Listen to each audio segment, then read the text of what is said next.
Sheru, the mighty king of the forest, was trapped.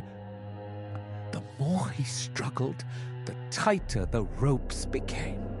The hunters were closing in, and his end was near. The hunters laughed. "Today we catch a king." And they raised their spears. No one could save him. Not the strong elephant, not the fast leopard. But then a tiny voice whispered, "I can help." How could the smallest creature save the biggest king? To find out, we must go back to where it all began. Long ago, near a quiet Indian village, there was a hidden forest with a massive banyan tree. Beside it was the silver pond. Its water was so clear it looked like a mirror.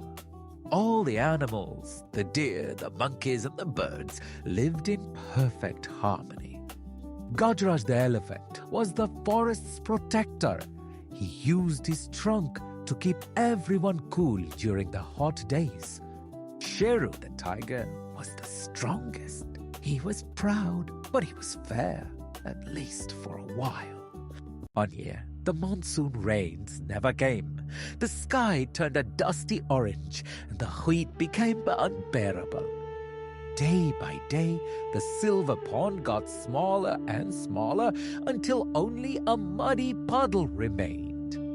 Lomdi the fox saw an opportunity. He was a clever animal who only cared about himself. He told Sheru, "Why share this water with the weak? You are the king. This puddle is yours alone." Sheru's heart filled with pride. He stood over the water and growled at anyone who came near. "Stay back!" Sheru roared. "The water belongs to the strong."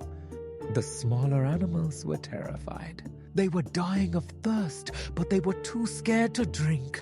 Gajraj warned Sheru, "A king who doesn't protect his people will soon have no kingdom to rule." Because the animals were busy fighting, they didn't see the hunters from the village approaching. The hunters set a clever trap right where the last bit of water was. Snap! In an instant, the great Sheru was caught. The king was now a prisoner. He pulled and he bit, but the hunter's ropes were too strong for his teeth. The hunters stepped forward with their spears. Sheru had never felt so small. Even the mighty Gajraj could not help, as the hunters used fire to keep him back. It was then that Chienti the ant arrived with her army of thousands.